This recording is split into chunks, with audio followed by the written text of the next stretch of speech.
Hello students, welcome in science class. In chapter 5, today topic is fats. Fats are also energy giving nutrients. They give us more energy than carbohydrates. Fat keep our body warm. Fats keep the skin moist and prevent the skin from aging.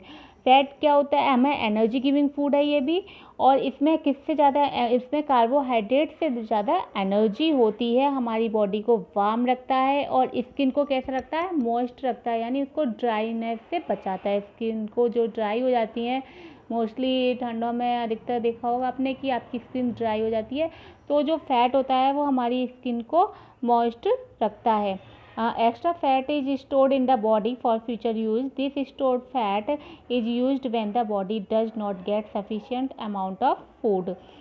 जो extra fat होता है, अगर extra fat आप use कर लेते हैं, मतलब ज़्यादा फैटी चीज़ें अगर आप खा लेते हैं, तो वो हमारी बॉडी में कैसे स्टोर हो जाता है, किसके आपके लिए इन फ्यूचर के लिए यूज हो जाता है।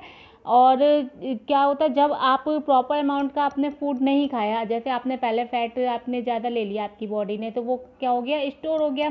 जब कुछ टाइम बाद आपने अगर फूड प्रॉपर अमाउंट में आप नहीं खा रहे हैं, तो जो फैट आपकी बॉडी में पहले से स्टोर था उसका यूज हो जाता है और ये हमारी बॉडी को वार्म रखता है। Oil and butter are good source of fat.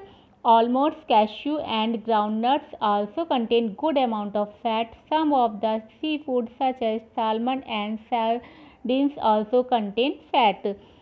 जो काजू, बादाम, मूंगफली, ये क्या है? गुड अमाउंट ऑफ फैट है। इनमें मतलब काफ़ी अच्छी मात्रा में होता है फैट। और कुछ ये सालमन, ये फिश के नेम है, सैल्मन फिश होती है, तो इनमें भी क्या होता है? फैट होता है। ऑयल है, बटर है, मतलब जो घी तेल की जो भी चीज़ें हैं सभी फैटी होती हैं। Now proteins help us to grow. They are also known as body building nutrients. Our hair is made up of protein. Protein किस में हेल्प करती हैं? ग्रो करने में, क्योंकि और इनको किस लिए क्या बोलते हैं? बॉडी बिल्डिंग न्यूट्रिएंट्स भी बोलते हैं। जो कार्बोहाइड्रेट से हमारे वो क्या कहलाते हैं? Energy giving nutrients. And protein body building nutrients. ये ग्रो में हेल्प करती हैं। जब ग्रो में हेल्प करती हैं तो आप समझ सकते हैं कि किसको इसकी ज़्यादा ज़रूरत होगी प्रोटीन की? बच्चों में ज़्यादा ज़रूरत होगी, क्योंकि बच्चों में ग्रोथ होती है, तो इसलिए चिल्ड्रंस में इसकी ज़रूरत ज़्यादा होती है प्रोटीन की. The special substance in the blood is hemoglobin that carries oxygen to all part of the body is also a protein. जो ब्लड होता है हमारा, उसका कलर रेड होता है, वो किस वजह से होता है? हीमोग्लोबिन की वजह से होता है। और हीमोग्लोबिन क्या है? एक प्रोटीन ही है जो कि क्या करती है? सारी बॉडी के जो पार्ट्स है, ऑल पार्ट्स ऑफ बॉडी में ऑक्सीजन को सप्लाई करती है।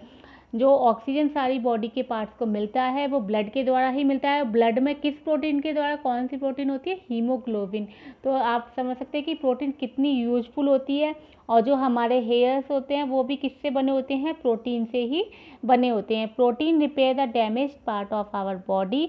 प्रोटीन हमारी बॉडी के जो भी डैमेज पार्ट हो जाते हैं, मतलब चोट वगैरह जो लगती रहती है हमारे, या अंदर सेल्स है ना, सेल्स में रिपेयरिंग होती रहती है, तो वो सभी कौन करता है? मेंटेनेंस हमारी बॉडी का प्रोटीन्स. जैसे आपको अपने घर में अपनी किसी बिल्डिंग्स की मेंटेनेंस करानी पड़ती है, कहीं टूट फूट हो जाती है तो सही कराना पड़ता है, तो इसी तरह से हमारी बॉडी की भी मेंटेनेंस होती रहती है, रिपेयरिंग होती रहती है, और वो किसके द्वारा होती है? प्रोटीन के द्वारा होती है.